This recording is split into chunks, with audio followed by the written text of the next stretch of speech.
നമുക്കറിയാം കേരള കോൺഗ്രസിനെ സംബന്ധിച്ച് കേരളത്തിൽ എവിടെ സീറ്റ് കിട്ടിയാലും പാലയിൽ സീറ്റ് കിട്ടിയില്ലെങ്കിൽ അവർക്ക് വലിയ വിഷയമാണ്. പാലയാണ് കേരള കോൺഗ്രസിന്റെ ഏറ്റവും വലിയൊരു സ്ഥലമായിട്ട് നമ്മൾ അറിയപ്പെടുന്നത്. യഥാർത്ഥത്തിൽ പാലയിൽ എന്തായിരിക്കും സംഭവിക്കാൻ പോകുന്നത്? ഒരു ത്രികോണ മത്സരമായിരിക്കും അവിടെ. തീർച്ചയായും പാലായിൽ ഒരു ത്രികോണ മത്സരത്തിനുള്ള സാധ്യതകളാണ് ഇപ്പോൾ കണ്ടുവന്നുകൊണ്ടിരിക്കുന്നത്. കാരണം എന്ന് ചോദിച്ചു കഴിഞ്ഞാൽ പാലായിലെ കേരള കോൺഗ്രസിന്റെ അനിഷേധ്യനായ നേതാവായിരുന്ന കെ എം മാണി സാറിന്റെ മകൻ ജോസ് കെ മാണിയാണ് അവിടുത്തെ സ്ഥാനാർത്ഥിയെന്ന് LDF ഉറപ്പിച്ചു കഴിഞ്ഞു. കാരണം ഇപ്പോൾ കേരള കോൺഗ്രസ് LDFിനോട് ചേർന്നാണ് നിന്നുകൊണ്ടിരിക്കുന്നത്, കേരള കോൺഗ്രസ് M. അപ്പോൾ തീർച്ചയായിട്ടും പാലായുടെ സ്ഥാനാർത്ഥി ജോസ് കെ മാണിയാണ് എന്നിരിക്കെ UDFന് ശക്തനായ ഒരു സ്ഥാനാർത്ഥിയെ നിർത്തേണ്ടി വരും. അവിടെ കാപ്പനുണ്ടല്ലോ കാപ്പൻ ഒരിക്കലും കാപ്പൻ അവിടെ നിന്ന് ഈ കഴിഞ്ഞ 5 വർഷങ്ങൾക്കിടയിൽ ചെയ്തു വെച്ചതിൻ്റെയാണ് ഇപ്പോൾ പൂഞ്ഞാറിൽ നിന്ന് PC ജോർജിന്റെ മകൻ ഷോൺ ജോർജ് പാലായിൽ NDAയുടെ സ്ഥാനാർത്ഥിയായിട്ട് മത്സരിക്കേണ്ടി വരുന്നത്. കാരണം അവിടെ ഏറ്റവും വലിയ ഷോൺ ജോർജിന്റെ ഏറ്റവും വലിയ അഡ്വാൻറ്റേജ് അല്ലെങ്കിൽ ഷോൺ ജോർജ് പറയുന്ന കാര്യങ്ങൾ പാലായന വികസന മുരടിച്ചകളെ കുറിച്ചാണ്. കാരണം ജോസ് കെ മാണി ഇവിടെ വരികയാണെന്നുണ്ടെങ്കിൽ മാണി സാർ ചെയ്തു വെച്ചതിന്റെ ബാക്കി എന്തെങ്കിലും ചെയ്യും എന്നുള്ള രീതിയിലേക്കാണ് ഈ പറയുന്ന ജോസ് കെ മാണി വോട്ട് പിടിക്കാനായിട്ട് ഇറങ്ങുന്നത്. അതേ സമയത്ത് UDFിൽ എടുത്തു കാണിക്കാനായിട്ട് പാലായിൽ എന്ത് മുന്നേറ്റങ്ങൾ വന്നിട്ടുണ്ടെന്നാണ് പറയുന്നത്. ഈ പാലായിൽ വന്നിട്ടുള്ള വികസനങ്ങളെല്ലാം തന്നെ മാണി സാറ് മരിക്കുന്ന സമയത്ത് പൂർത്തിയാക്കി വെച്ചിട്ട് ഉദ്ഘാടനം വൈകിയ കുറച്ച് കാര്യങ്ങൾ ഓടി നടന്ന് ഉദ്ഘാടനം ചെയ്തു എന്നുള്ളതല്ലാതെ ഈ പറയുന്ന പാലായുടെ MLA പാലായി കാണുന്നത് വളരെ ചുരുക്കമാണ്. എന്തെങ്കിലും ഉദ്ഘാടനങ്ങൾക്കോ അല്ലെങ്കിൽ എന്തെങ്കിലും ചടങ്ങുകൾക്കോ മാത്രം വരുന്ന ഒരു MLA ആണ് ഈ പറയുന്ന UDFിന്റെ ഇപ്പോഴത്തെ MLA ആയിട്ടുള്ള ഈ പറയുന്ന മാണി സി കാപ്പൻ.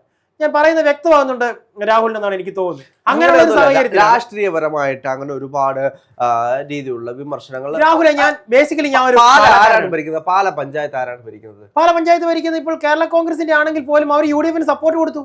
അത് എന്തുകൊണ്ടാണ്? അതിലേക്ക് വരാൻ രാഹുലെ, അതിലേക്ക് വരുമ്പോൾ ഈ പറയുന്ന ജോസ് കെ മാണിയോട് ഈ പറയുന്ന കേരള കോൺഗ്രസിന്റെ ഒരു വിഭാഗത്തിന്, അതായത് മാണി സാറിന്റെ തന്നെ വിഭാഗത്തിന്, കേരള കോൺഗ്രസ് എമ്മിന്റെ തന്നെ ഒരു വിഭാഗത്തിന്റെ ഒരു ഇതെന്താന്ന് ചോദിച്ചു കഴിഞ്ഞാൽ, ഒരു വിരോധം എന്തെന്ന് ചോദിച്ചു കഴിഞ്ഞാൽ, ഇദ്ദേഹത്തിന്റെ മരണത്തിന് മുമ്പുണ്ടായിട്ടുള്ള ഒരു ബാർക്കോഴ വിവാദത്തെക്കുറിച്ച് രാഹുലിന് അറിയാവുന്നതാണ്. ഞാൻ പറഞ്ഞു തരേണ്ട ആവശ്യമില്ല. ആ ഒരു സമയത്ത് അദ്ദേഹം ബജറ്റ് അവതരിപ്പിക്കുവാനായിട്ട് കയറിയ സമയത്ത് പോലും പാർലമെന്റിൽ പോലും LDF അംഗങ്ങൾ ഉണ്ടാക്കിയ പുകിലുകളൊക്കെ രാഹുലും കണ്ടിട്ടുള്ളതാണ്. എന്നിട്ട് ആ പാർട്ടിയിലേക്ക് അതാണ് പറയുന്നത്. അത് തന്നെയാണ് ജോസ് കെ മാണിക്കെതിരായിട്ടുള്ള ഈ പറയുന്ന കേരള കോൺഗ്രസിന്റെ വിദ്വേഷവും. അല്ല, ഇപ്പോ നിങ്ങൾ പറയുന്നത് അനുസരിച്ചാണെങ്കിൽ അവിടെ അതായത് 3 പേരും കൂടെ വലിയ മത്സരമായിരിക്കും ഉണ്ടാകാൻ പോകുന്നതാണ്. പക്ഷെ അങ്ങനെയൊന്നുമല്ല.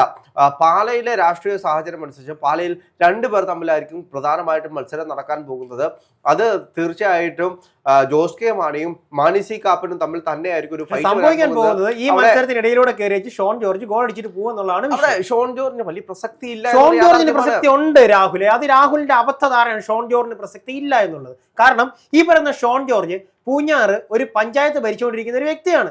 ആ ഒരു പഞ്ചായത്തിൽ നിന്നുകൊണ്ട് അദ്ദേഹം അവിടെ ചെയ്തിട്ടുള്ള കാര്യങ്ങളും അദ്ദേഹം അവിടുത്തെ വിഷയങ്ങളിൽ ഇടപെടുന്നതും അവിടുത്തെ അനീതികൾക്കും അക്രമങ്ങൾക്കും എതിരെ അദ്ദേഹം ഉയർത്തുന്ന ശബ്ദങ്ങളും എല്ലാം തന്നെ പാലയിലുള്ള ഓരോ മനുഷ്യർക്കും അറിയാം. അപ്പന്റെ മകനാണ് പൂർണ്ണമായിട്ടും. PC ജോർജ് എന്ന് പറയുന്ന ആ അപ്പന്റെ മകനാണ്. PC ജോർജിന്റെ ആ ഒരു നാവിന്റെ പ്രശ്നം ആ മകൻ ഇല്ല എന്നുള്ളതും ഒരു അഡ്വാൻറ്റേജ് തന്നെയാണ്. പോരാത്തതിന് അദ്ദേഹം പാലയിലേക്ക് ഇപ്പോൾ താമസം മാറിയിട്ടുണ്ട്. ഈ പറയുന്ന സഖ്യം NDA സഖ്യത്തെ ഒഴിച്ചു നിർത്തി കഴിഞ്ഞാൽ ഒരു നല്ല നേതാവാണ് ഷോൺ ജോർജ്. ഷോൺ ജോർജ് എന്തൊക്കെ ചെയ്തിട്ടുണ്ടെന്ന് അറിയണമെന്നുണ്ടെങ്കിൽ ഒരു പാലക്കാരനായിട്ട് ഈ പറയുന്ന ഈരാറ്റുപേട്ട പൂഞ്ഞാർ റോഡിലൂടെ ഒന്ന് സഞ്ചരിക്കുകയും പൂഞ്ഞാറിന്റെ ഗ്രാമവീഥികളിൽ കൂടെ കടന്നു ചെല്ലുകയും ചെയ്യുകയാണെന്നുണ്ടെങ്കിൽ എന്താണ് ഷോൺ ജോർജ് അല്ലെങ്കിൽ എന്താണ് ഷോൺ ജോർജിന്റെ നേതൃപാഠം എന്നുള്ളത് വ്യക്തമായിട്ട് മനസ്സിലാക്കാൻ പറ്റുന്നുണ്ട്. ഇവിടേക്ക് വരികയാണെന്നുണ്ടെങ്കിൽ കേരള കോൺഗ്രസിന്റെ വിഷയത്തിലേക്ക് വരികയാണെന്നുണ്ടെങ്കിൽ അപ്പൻ ചെയ്തു വെച്ചിട്ടുള്ള കാര്യങ്ങൾ മാത്രമേ മകൻ എടുത്ത് കാണിക്കാനുള്ളൂ എന്നുള്ളത് ഒഴിച്ച് മകന് സ്വന്തമായിട്ട് ഒരു കാര്യങ്ങൾ തന്നെ എടുത്ത് കാണിക്കാനായിട്ടില്ല. പുള്ളി ഒന്നും ചെയ്തതായിട്ട് കാണിക്കാനായിട്ടില്ല. അതെല്ലാം തന്നെ മാണി സാർ മരണത്തിന് മുമ്പ് ചെയ്തു വെച്ച കാര്യങ്ങൾ അത് മാത്രമാണ്. ഇനിയിപ്പോൾ കാപ്പന്റെ വിഷയത്തിലേക്ക് വന്നു കഴിഞ്ഞാൽ കുറച്ച് അംഗനവാടിയും കുറച്ച് മാർക്കറ്റുകളുടെ ഉദ്ഘാടനത്തിനും കുറച്ച് വഴി ഉദ്ഘാടനങ്ങൾക്കും പഞ്ചായത്തിന്റെ ഉദ്ഘാടനങ്ങൾക്കും ചെല്ലുന്നതാണോ ഒരു MLAയുടെ പണി? ഒരു പഞ്ചായത്തിനോട് ഉദ്ഘാടനം ചെയ്യാൻ ചെല്ലുന്നതോ അല്ലെങ്കിൽ പഞ്ചായത്തിൻ്റെതായിട്ടുള്ള എന്തെങ്കിലും ഒരു ചടങ്ങുകൾ നടക്കുമ്പോൾ അവിടെ പ്രത്യക്ഷപ്പെടുന്നത് മാത്രമാണ് ഒരു MLAയുടെ പണി? എത്രത്തോളം ഫണ്ടുകൾ, എത്ര MLA ഫണ്ടുകൾ, എത്ര എണ്ണം പാലായ്ക്ക് വേണ്ടി കാപ്പൻ ചെലവാക്കിയിട്ടുണ്ടെന്നുള്ളത് ഈ പ്രകടന പത്രികയിൽ എഴുതി വെച്ച് കാണിക്കാൻ പറ്റുവാണെന്നുണ്ടെങ്കിൽ ഞാൻ ഉറപ്പ് പറയുന്നു കാപ്പൻ പാലായി ജയിക്കും. അതെ, തീർച്ചയായിട്ടും എഴുതി വെച്ച് കാണിക്കുമല്ലോ. ഇപ്പോൾ അങ്ങ് പറയുന്നത് അനുസരിച്ചാണെങ്കിൽ ഇപ്പോൾ അംഗൻവാടി ഉദ്ഘാടനത്തിന് MLA വരണമെങ്കിൽ ആ MLA അതിനകത്ത് പൈസ കൊടുക്കണം. ഇപ്പോൾ റോഡ് ഉദ്ഘാടനത്തിന് വരികയാണെങ്കിൽ ആ റോഡിലും MLAയുടെ ഫണ്ട് ഉണ്ടാവും. അപ്പോൾ നമ്മൾ മനസ്സിലാക്കേണ്ട കാര്യം ഫണ്ട് കൊടുത്തുകൊണ്ടാണ് ഉദ്ഘാടനത്തിന് വരാൻ കഴിയുന്നത്. അല്ലെങ്കിൽ പഞ്ചായത്തിന്റെ എന്തെങ്കിലും പരിപാടിക്ക് MLA മാർ വന്ന് ഉദ്ഘാടനം ചെയ്യുമോ? ഇല്ല. സ്വാഭാവികമായിട്ടും കൃത്യമായിട്ട് അത് ഫണ്ട് MLA ഫണ്ടിൽ നിന്നും കൊടുക്കുന്നതുകൊണ്ടാണ്. അതിനപ്പുറത്തേക്ക് പാലായിലെ ഒരു രാഷ്ട്രീയ സാഹചര്യം നമ്മൾ പഠിക്കുകയാണെങ്കിൽ പ്രധാനമായിട്ടും കാപ്പന് കൃത്യമായിട്ട് അഡ്വാൻറ്റേജ് ഉണ്ട്. കഴിഞ്ഞ 5 കൊല്ലമായിട്ട് കാപ്പൻ പ്രതിപക്ഷ സഖ്യത്തിലാണ് ഇരിക്കുന്നത്, അല്ലാതെ ഭരണപക്ഷ സഖ്യത്തില്ല. അപ്പോൾ ജോസ് കെ മാണിയെ സംബന്ധിച്ച് ജോസ് കെ മാണി അവിടുത്തെ ഒരു MP ആണ്. ജോസ് കെ മാണി അവിടുത്തെ ഒരു MP ആണ്. അപ്പൊ അദ്ദേഹം അവിടെ എന്താണ് ചെയ്തതെന്നൊരു ചോദ്യം അവിടെ ബാക്കിയാണ്. ഞാൻ മുൻപ് പറഞ്ഞല്ലോ, അദ്ദേഹവും ഒന്നും ചെയ്തിട്ടില്ല. ഈ പറയുന്ന കാപ്പനും ഒന്നും ചെയ്തിട്ടില്ല. കാപ്പന്റെ സ്വന്തം മണ്ഡലത്തിൽ കാപ്പന്റെ വീടിന്റെ ഫ്രണ്ടിൽ കൂടെ പോകുന്ന വഴി പോലും കിടക്കുന്ന അവസ്ഥ. അത് കണ്ടു കഴിഞ്ഞാൽ തന്നെ കാപ്പന്റെ വികസനം എന്താണെന്നുള്ളത് മനസ്സിലാവും. ഈ പറയുന്ന പൂഞ്ഞാർ റോഡ്, അതുപോലെ തന്നെ പാലാ ബൈപ്പാസ്, ഇതിന്റെയൊക്കെ മെയിൻ്റനൻസും ബാക്കിയുള്ള കാര്യങ്ങളും ഒക്കെ മാണി സാർ ഉണ്ടായിരുന്ന സമയത്ത് എങ്ങനെയായിരുന്നു, മാണി സാറിന്റെ മരണശേഷം എങ്ങനെയായിരുന്നു ഉള്ളത് ഓരോ പല കാര്യം കണ്ടുകൊണ്ടിരിക്കുകയാണ്. ഇതൊക്കെ ആരാണ് ചെയ്യേണ്ടതെന്ന് ചോദ്യം. നമുക്കറിയാം, ഒരു പ്രതിപക്ഷത്തിലിരിക്കുന്ന ഒരാൾക്ക് എത്രത്തോളം ഫണ്ട് കിട്ടുമെന്നും അത് ഒരാൾക്ക് എങ്ങനെ വികസനങ്ങൾ കൊണ്ടുവരാൻ കഴിയുമെന്നും കൃത്യമായിട്ട് നമുക്ക് ബോധ്യമുണ്ട്. അദ്ദേഹം കൃത്യമായിട്ട് പ്രതിപക്ഷത്തിലിരിക്കുന്ന ഒരു MLA ആണ്.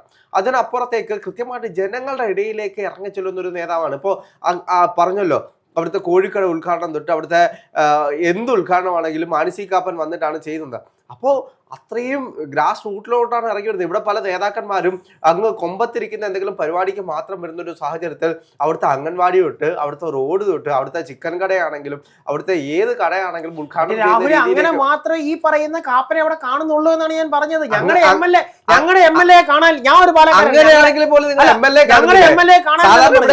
കാണുന്നില്ലേ എന്നാണ് പറയുന്നത്. ഇവിടെ MLA എല്ലാ ഉദ്ഘാടനങ്ങളും നടത്തിയിരിക്കുകയാണ് എന്നാണ് പറയുന്നത്. അപ്പോൾ നമ്മൾ ലോജിക്കായിട്ട് ചിന്തിച്ചു കഴിഞ്ഞാൽ MLA മണ്ഡലത്തിലുണ്ട്. കൃത്യമായിട്ട് ഇപ്പോൾ അങ്ങ് പറയുന്നത് അനുസരിച്ചാണെങ്കിൽ ഇറച്ചിക്കട അല്ലെങ്കിൽ കോഴിക്കട എല്ലാ കടകളും ഉദ്ഘാടനം ചെയ്യാൻ വേണ്ടി വരുന്നു എന്ന് പറഞ്ഞു കഴിഞ്ഞാൽ ആവശ്യമാണല്ലോ, വളരെ അത്യാവശ്യമുള്ളതാണ്. അല്ല, അവിടെ തന്നെ MLAയുടെ ഒരു ജനപ്രതിനിധി എന്ന്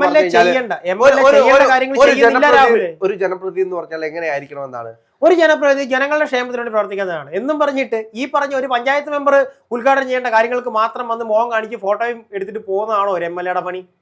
അതാണോ രാഹുൽ MLA ചെയ്യണം? അതൊരു ജനാധിപത്യ സംവിധാനത്തിൽ രാഹുലിന്റെ അത് കൃത്യമായിട്ട് രാഷ്ട്രീയം അറിയാത്തതുകൊണ്ട് പറയുന്ന ഒരു കാര്യം തന്നെയാണ്. രാഷ്ട്രീയപരമായിട്ട് അതിനെ പരിശോധിച്ച് നോക്കൂ. MLA 5 കൊല്ലമായിട്ട് ജനങ്ങളുടെ ഇടയിലുണ്ട്.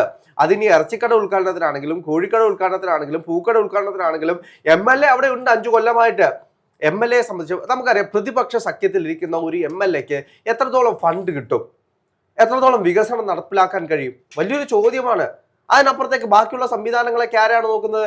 LDF ആണ്. പലപ്പോഴും ഇപ്പോൾ നമുക്കറിയാം, ജോസ് കെ മാണി ഏത് സംവിധാനത്തിലാണ്? LDF സംവിധാനത്തിലാണ്. രാജ്യസഭ MP ആണ്. അപ്പോൾ രാജ്യസഭ MP ആയിരിക്കുന്ന ഒരാൾക്ക് അവിടെ എന്ത് ചെയ്തു എന്നൊരു ചോദ്യമില്ലേ? അപ്പോൾ ഒരുപാട് ചോദ്യങ്ങൾക്ക് ഉത്തരം പറയേണ്ടി വരും. അതേപോലെ തന്നെ ഷോൺ ജോർജ് രാഷ്ട്രീയപരമായിട്ട് വലിയൊരു വിഷയത്തിന് വരില്ല എന്നൊരു യാഥാർത്ഥ്യമാണ്. അവിടുത്തെ BJPയുടെ ഒരു കണക്ക് പരിശോധിച്ച് കഴിഞ്ഞാൽ അവിടെ അത്രത്തോളം BJP ഒരുപാട് വളർന്നിട്ടുണ്ട്. രാഹുലെ പാലായിൽ BJP അല്ല, ഒരുപാട് വളർന്നിട്ടുണ്ട് എന്ന് പറഞ്ഞു കഴിഞ്ഞാൽ ഒന്നും കാര്യമില്ല. അവിടെ BJPയുടെ ഒരു അടിസ്ഥാന വോട്ട് നമ്മൾ പരിശോധിക്കുകയാണെങ്കിൽ അത് ഇവരെ രണ്ടുപേരെയും തമ്മിൽ ബന്ധിപ്പിക്കുന്ന രീതിയിലൊന്നുമില്ല. അവിടെ ശക്തമായിട്ടൊരു ത്രികോണ മത്സര പോരാട്ടത്തിലേക്ക് പോകത്തില്ല. ഏകദേശം 2 പേർ തമ്മിലുള്ള ഒരു മത്സരം തന്നെ ആയിരിക്കും അവിടെ നടക്കാൻ. രാഹുൽ, പക്ഷേ ഇതിനകത്ത് ഈ ഒരു കാര്യം കൂടി പറയാതെ അവസാനിപ്പിക്കാൻ പറ്റില്ല. ഇപ്പൊ രാഹുൽ പറഞ്ഞു BJP അത്ര വലിയ വളർച്ചയൊന്നും വളർന്നിട്ടില്ല എന്ന്. പക്ഷേ പാലായുടെ ഒരു രാഷ്ട്രീയത്തിൽ സംഭവിച്ചിട്ടുള്ള എന്താണെന്ന് ചോദിച്ചു കഴിഞ്ഞാൽ പാലായുടെ പാല ഏരിയ കമ്മിറ്റികളിൽ ഒരുപാട് വിഷയങ്ങൾ ഉണ്ടായിരുന്നു. ആ ഒരു വിഷയത്തിൽ നിന്ന് LDFിൽ നിന്ന് കൊഴിഞ്ഞു പോയിട്ടുള്ള ഒരു പറ്റം യുവാക്കൾ എല്ലാം തന്നെ വലിയ രീതിയിലുള്ള യുവാക്കളുടെ ഒരു കൊഴിഞ്ഞുപോക്ക് പാല ഏരിയ കമ്മിറ്റികളിൽ നിന്ന് LDFിന് ഉണ്ടായിട്ടുണ്ട്. ആ പൊഴിഞ്ഞു പോയിട്ടുള്ള യുവാക്കളെല്ലാം തന്നെ പോയിട്ടുള്ളത് ഈ BJPയിലേക്കാണ് എന്നുള്ളതും നഗ്നമായ ഒരു സത്യമാണ്. അതിനെ കൃത്യമായിട്ട് രാഷ്ട്രീയപരമായിട്ട് നമ്മൾ നോക്കിക്കഴിഞ്ഞാൽ അങ്ങനെ തന്നെയാണ്. ഇപ്പോൾ നമ്മൾ പാലയെ സംബന്ധിച്ച് പാലയിലെ ഓരോ മണ്ഡലങ്ങളും എടുക്കണം. ആ മണ്ഡലങ്ങൾ എടുക്കുന്ന വേളയിലാണ് കൃത്യമായിട്ട് അതിൻ്റെ രാഷ്ട്രീയപരമായിട്ടുള്ള കാര്യങ്ങൾ നമുക്ക് മനസ്സിലാക്കാൻ പോകുന്നത്. അവിടെ കൃത്യമായിട്ടും അഡ്വാൻറ്റേജ് വരാൻ പോകുന്നത് പാലായിലെ ഇപ്പോഴത്തെ നിലവിലെ MLA ആയിട്ടുള്ള മാണി കാപ്പന് തന്നെയായിരിക്കും. കാരണം ഈ തെരഞ്ഞെടുപ്പ് എന്ന് പറയുന്നത് വളരെ ശക്തമായിട്ടുള്ള തെരഞ്ഞെടുപ്പാണ്. കോൺഗ്രസിനെ നെഞ്ചിലേറ്റുന്ന ഒരുപറ്റ ആളുകൾ പാലയിൽ ഇപ്പോഴും ഉണ്ട്. കോൺഗ്രസിനെ സംബന്ധിച്ച്, അതായത് കോൺഗ്രസ് അധികാരത്തിൽ വരണം, ഈ കമ്മ്യൂണിസ്റ്റ് പാർട്ടി എടുത്തു മാറ്റണമെന്ന് ആഗ്രഹിക്കുന്ന ഒരുപാട് പേരുണ്ട്. തീർച്ചയായിട്ടും മാണി കാപ്പനായിരിക്കും അവിടെ ഒരു അഡ്വാൻറ്റേജ് വരാൻ പോകുന്നത്.